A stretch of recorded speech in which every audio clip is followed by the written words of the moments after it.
Morning दोस्तों, अपना group discussion Bhagalpur में आपका स्वागत है।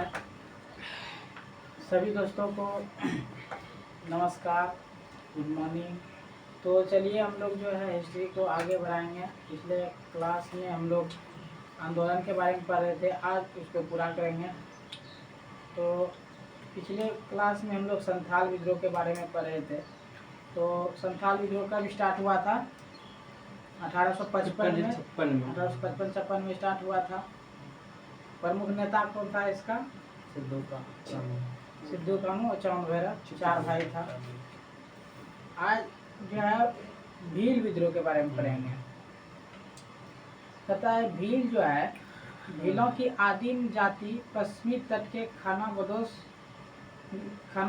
खानदेश में रहती थी। ये जो भील जो आदिम जाति है वो पश्चिम घाट, जो आपका मैप में देखिए किधर है इंडिया का मैप? इंडिया में तो ये लिखा हुआ पश्चिमी।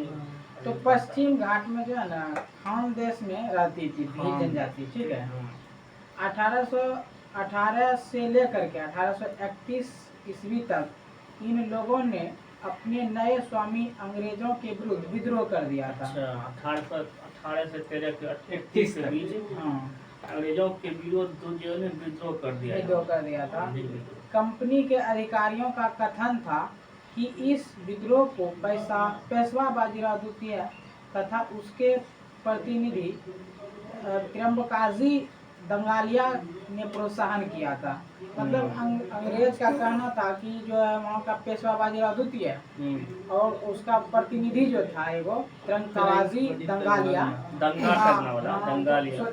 अंग्रेज कह रहा था कि यही लोग इसको भड़काया है। ठीक है, बाजीराव द्वितीय और त्र्यंबकालिया।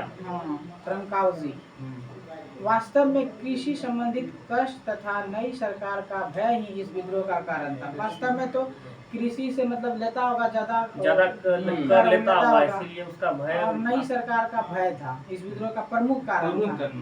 लेकिन वो लोग क्या बोल रहा था कि बाजीराव द्वितीय भड़काया है और दंगालिया ने प्रोत्साहित किया था, लेकिन ऐसा नहीं था।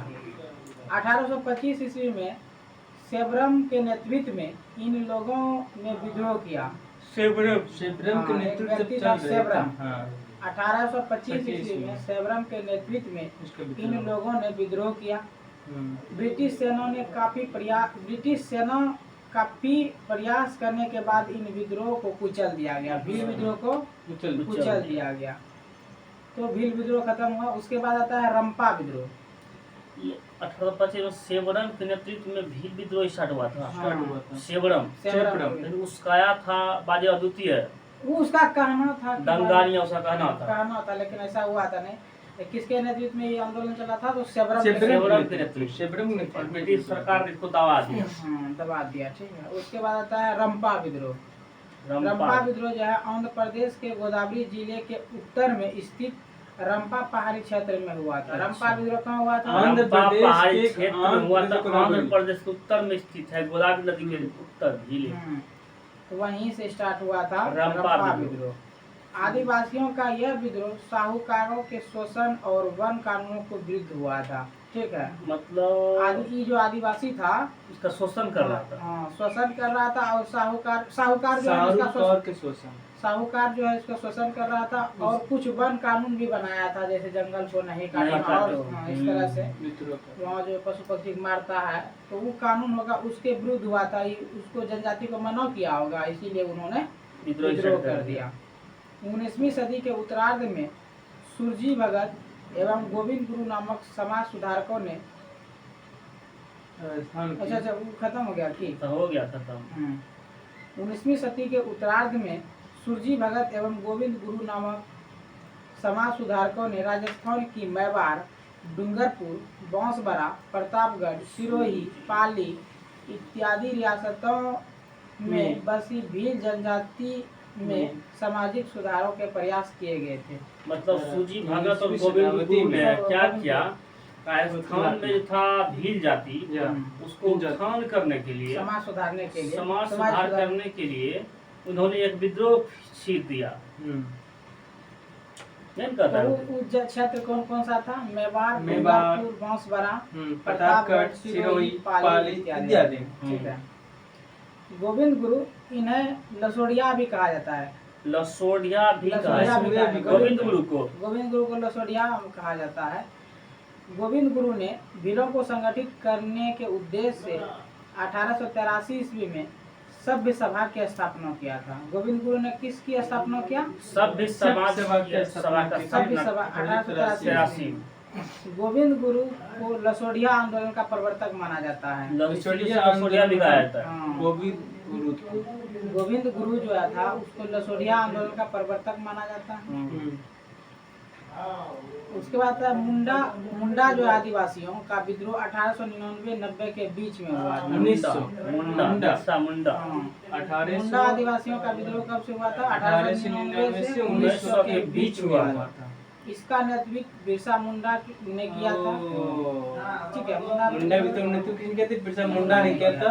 1899 से 1900 के बीच में हुआ था। मुंडा जातियों में सामूहिक खेती का प्रचलन था, मतलब समूह में खेती करता था। ठीक है। तो मुंडा जाति में सामूहिक खेती का प्रचलन था, लेकिन जागीरदारों, ठेकेदारों, बनियों और सूदखोरों ने सामूहिक खेती की परंपरा पर हमला बोला। ठीक है। अच्छा, साहूकार के साहूकार, ठेकेदार, बनियों, सूदखोर जितने भी था, उन्होंने क्या कर दिया? हमला बोल दिया। तो मुंडा सरदार 30 वर्ष तक सामूहिक खेती के लिए लड़ते रहे। मतलब क्या हुआ कि सामूहिक खेती नहीं कर सकता। नहीं कर सकता था। लेकिन पूरा समुदाय जो है ना, सामूहिक खेती में होता है एकजुट बना रहता, तो उस तरह सही से जो है ना ये लोग कर नहीं ले पाता था। इसीलिए तो 30 वर्ष तक ये आंदोलन चलते रहा।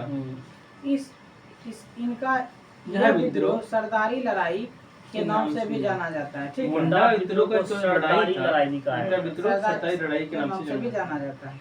1895 ईस्वी में बिरसा ने अपने आप को भगवान का दूत घोषित किया। ठीक है।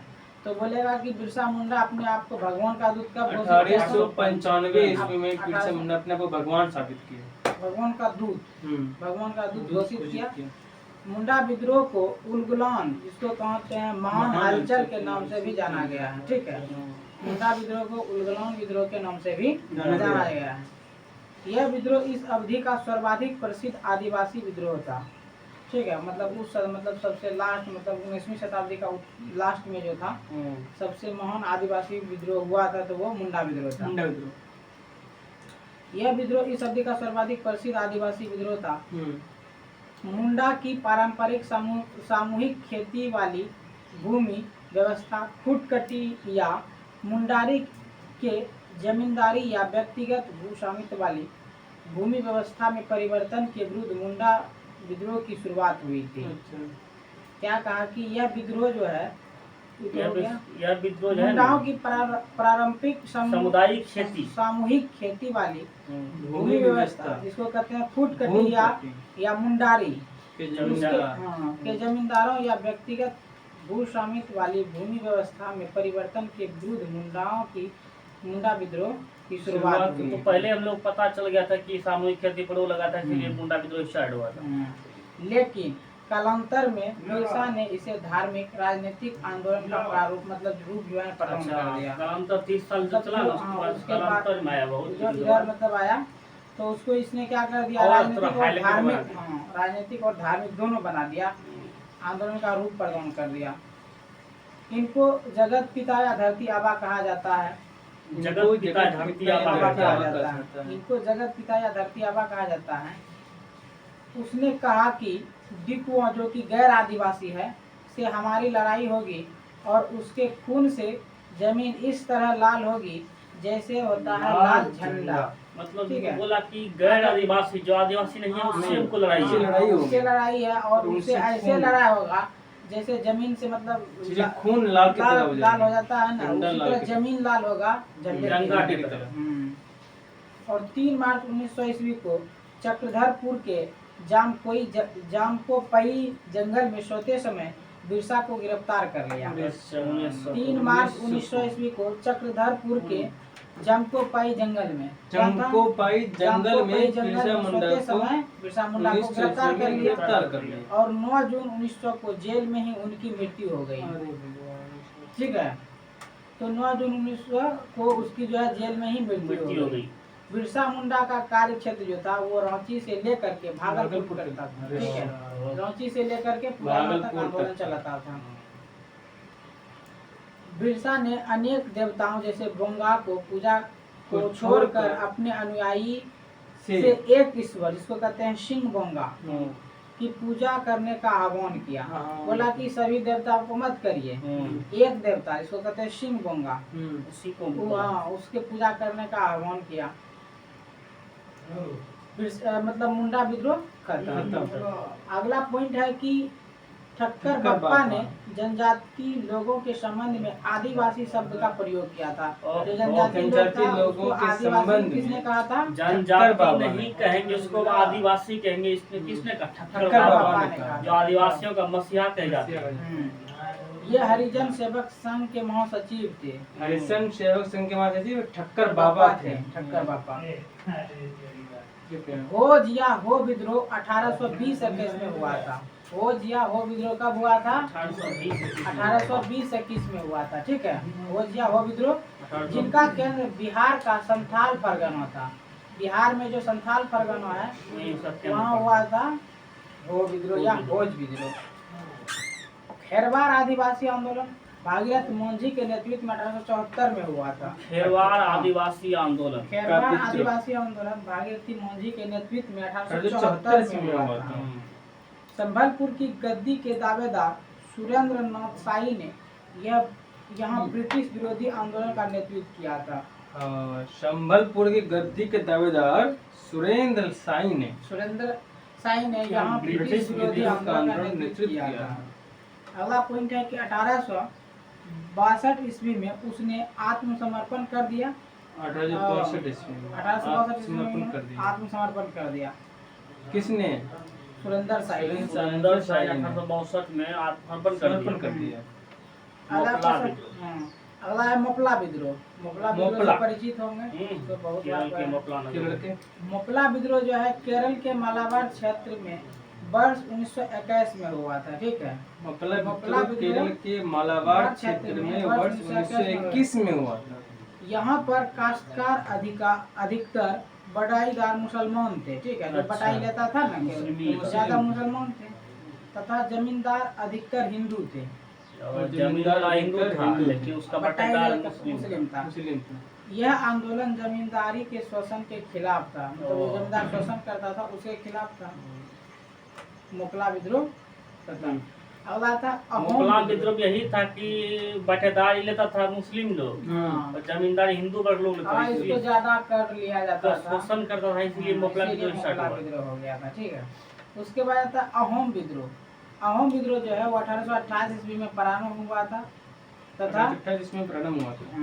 अहोम विद्रोह कब हुआ था? 1828 में प्रारंभ हुआ था। 1828 में प्रारंभ हुआ था। इसका नेता जो था वो गोमधर कुंवर थे।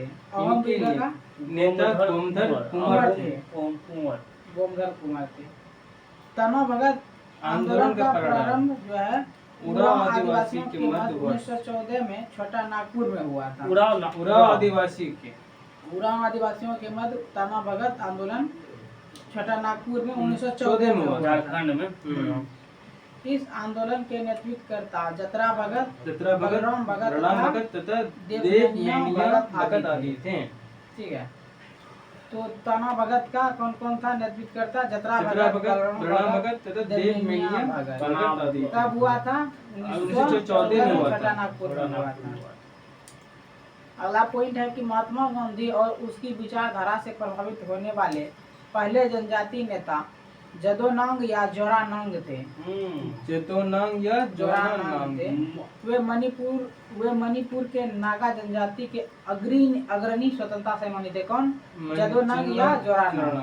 पता है कि महात्मा गांधी और उनकी विचारधारा से प्रभावित होने वाले पहले जनजाति नेता कौन था? जदोनांग या जोरानांग थे। वे मणिपुर के नागा जनजाति के अग्रणी स्वतंत्रता सेनानी थे।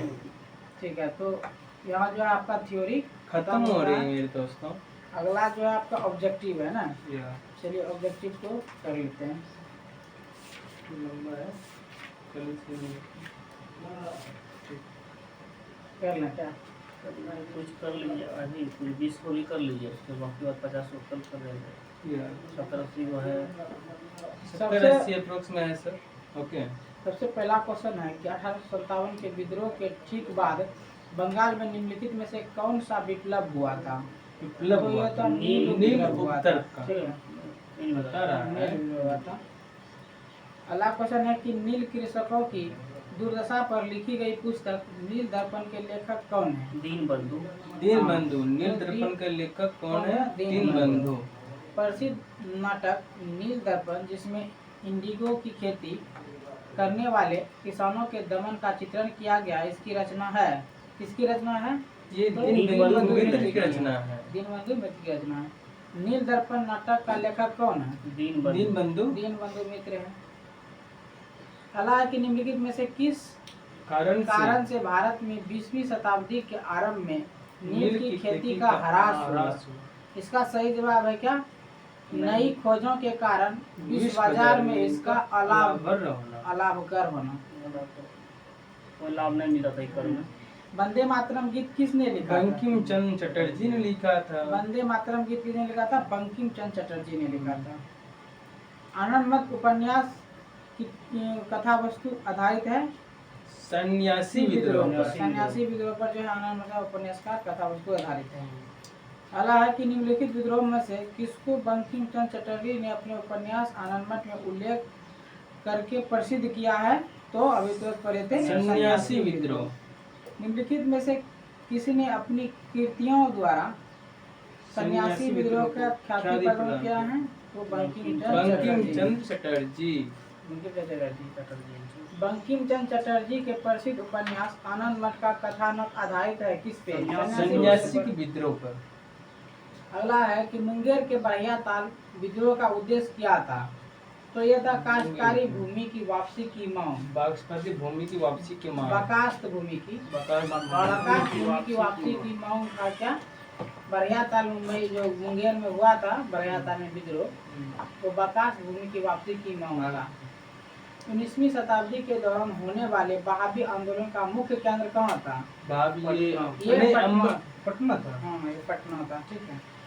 तो 19वीं शताब्दी के दौरान होने वाले वहाबी आंदोलन का मुख्य केंद्र कहाँ था? पटना।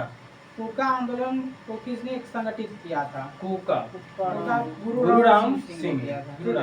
कूका आंदोलन को किसने किया था? गुरु राम सिंह। कूका आंदोलन की नींव कहाँ पड़ी थी? कूका आंदोलन की नींव पंजाब में पड़ी थी। पंजाब में पड़ी थी। पागलपंथी विद्रोह वस्तुतः एक विद्रोह था। किसका? गारो का था, ठीक है, गारो का। पागलपंथ की स्थापना किसने की थी? करमशाह ने किया था, ठीक है। पागलपंथ की स्थापना किसने किया था? करमशाह ने। निम्नलिखित में से कौन फराजी विद्रोह का नेता था? दादू मियां था फराजी विद्रोह का। फराजी कौन थे? फराजी कौन थे? तो हाजी शरीयतुल्लाह के अनुयायी जो था वही फराजी थे। बेलू थप्पी ने अंग्रेजों के विरुद्ध आंदोलन का नेतृत्व कहाँ किया था? केरल के त्रावणकोर में किया था। बेलू थप्पी के अंग्रेजों के विरुद्ध। महाराष्ट्र में रामोसी कृषक जत्था किसने स्थापित किया था? तो वासुदेव बलवंत फड़के ने किया था। वासुदेव बलवंत फड़के। रामोसी विद्रोह सही रूप से किस भौगोलिक इलाके में हुआ था? पूर्वी घाट, पश्चिमी घाट? पूर्वी भारत, पश्चिमी घाट में हुआ था, ठीक है। अगला क्वेश्चन है कि निम्नलिखित में से कौन सा स्थान गडकरी विद्रोह का केंद्र था? बिहार शरीफ, कोल्हापुर, सूरत, सिलहट? तो ये कोल्हापुर।